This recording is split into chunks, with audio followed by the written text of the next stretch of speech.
Mamshies at sa lahat ng mga kasismers ko dyan. Welcome back again to my channel. And for today's video, isi-share ko naman sa inyo yung mga recommendations ko for a body serum na lotion. So, interested ba kayo dun mga moms? Let me know. Let us begin mga moms. Kung kayo ay katulad ko na mahilig sa yung mga lotion na hindi malagkit, or alam mo yun, yung hindi masyadong tawag doon, yung malagkit nga, hindi masyadong malagkit sa skin, yung tipo nagpapawis ka. Ayan, bagay na bagay sa inyo itong video na ito. So, ayun na nga, kakatapos ko lang mag-film sa TikTok.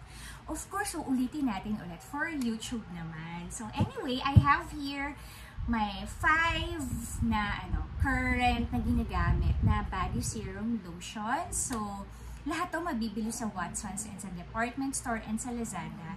I will try to ilagay yung mga links nila sa description box para kung gusto nyo mabudol, click lang kayo. So, let us begin mga moms. Ayun, this is from Vaseline. Ito yung Gluta HYA Serum Burst Lotion nila.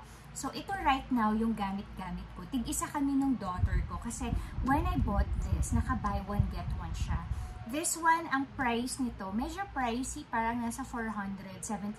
Kaya nung nag-buy one get one, ay naku, hindi na ako nagdalawang isip, bumili talaga ako. Kapag may mga ganung deals sa Lazada or sa Shopee, sa TikTok, and lalo na sa Watsons, talagang ginagrab ko siya. Kasi, alam mo yun, nakabili ka ng dalawang product sa price ng isa. Diba? Napakagandang deal nun. And ito kasi, usually, tig-isa talaga kami ng daughter ko. So, ayun, kaya ginrab ko siya. And when I tried it, sobrang ganda niya sa skin. And also, mabango siya mga moms. Ang bango. Pag sa lotion kasi, medyo gusto ko yung mga may pagka-sweet na bango. Para alam mo yun, para pag naamoy ka ng katabi mo, diba? So, ayun mga moms, ito, nabili ko to sa Watsons. So, alam niyo naman, alam niyo yun, short kwento lang, di ba? Alam ko maraming nakaka-relate dito. Halimbawa, dadaan kayo ng Watsons or meron kayong bibilin na isa lang. Okay, ako usually, I have my list ng mga bibilin ko.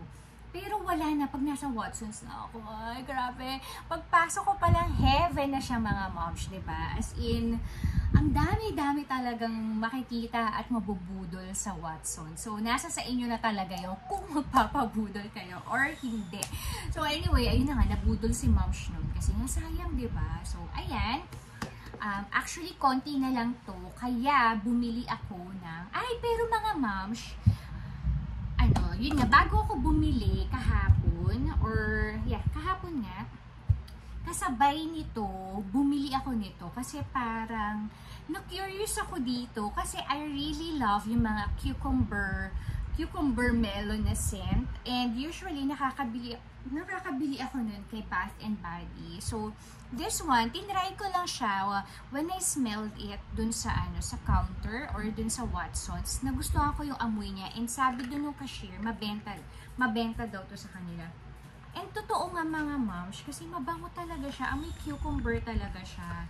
But the problem with this lang, this is not a serum lotion. This is just a fragrance body lotion. Kaya, mga moms, it's very important na kapag may bibilin talaga kayo, you have to check mabuti kung ano yung binibili nyo na product. So, ayun. Or kung makakapag-research kayo, makaka-watch kayo ng video, go. Yung number 1 tip ko sa inyo mga moms, ako usually nag-watch muna ako dito sa YouTube or sa TikTok kapag meron akong gustong bilhin or meron akong hinahanap para meron na akong somehow review kung okay ba yung product na yun. Okay, so ayun na nga mga moms. So, this one, nga siya, hindi siya serum lotion. So, medyo may lagkit factor siya. Diba gano'n naman talaga yung mga lotion? So, ito na mga moms. Kahapon, napadaan ako ng Watsons. Kasi nga, mauubos na itong aking lotion. Kasi, day and night, gumagamit ako. dapat talaga, usually, kapag night, ang gamit ko talaga mga moms, kapag, sa gabi, after ko mag-shower, hindi na lotion yung nilalagay ko, body oil. Ang favorite ko na body oil is from Bath and Body Works, yung stress relief na line nila, na, yung mga moms, wala kaso, naubos na, hindi ko to nasama, no? Anyway, ito yung stress relief. May ka-partner to na body oil. Yun yung gamit ko at night, kaso naubos na. And ito, hindi ko pa pala siya nagagamit. So, pwede ko pala siyang isama dito mga moms. So, this is yung stress relief na eucalyptus. Favorite ko din yan. Anything na green tea, eucalyptus, lavender, ayan, cucumber. Sobrang favorite ko yan.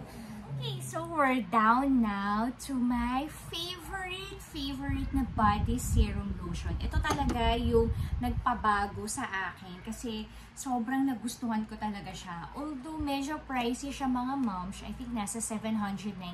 But kapag bibilin ko to, yung may bundle or may sale talaga, para sulit. So ito, may ka-partner kasi to mga moms na body wash, ganyan. So, mas mura yung body wash, parang $599 lang siya. And mas malaki, kapag pinagsabay nyo gamitin yun, ay mga moms, sobrang bango nyo. Believe me. So, I love this scent. Heaven siya mga moms. Sobrang bango talaga niya mga moms. And what I love this is meron siyang lock. So, usually pa nagta-travel nga, ito yung dala ko para kasi may lock na siya. Tapos the pump, so maganda. This is 300 ml. Ito yung yung Into Glow na body serum ni Bare and Bliss. Ayan, ang ganda, no? So ito siya mga moms. Dito nyo, naglagay ako ng date kasi nung parang pang third bottle ko na to. Sabi ko parang ang bilis maubos. So nilagyan ko siya ng date. Kaso hindi ko naman siya everyday na ginagamit. So nung June pa to, hanggang ngayon meron pa siya. Parang pag umaalis, ito yung ginagamit ko kasi mabango talaga siya mga moms. Pero kung pang everyday lang naman, di ba nasa bahay lang kayo, ayan, itong mga to, masasuggest ko sa inyo. Yan.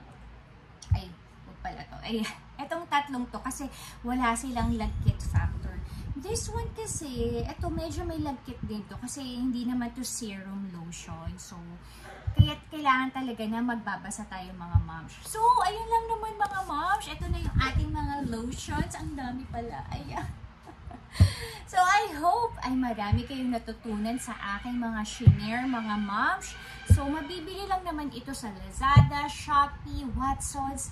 Ililink ko na lang din po dyan sa description box. Don't forget to subscribe po sa aking channel, like, comment, and nagbabalik na po si Momshi. Magiging active na po ulit tayo sa YouTube. And also mga moms, please do follow me sa aking TikTok account, Momshi Arian. Stay safe and God bless everyone. See you on my next vlog. Bye!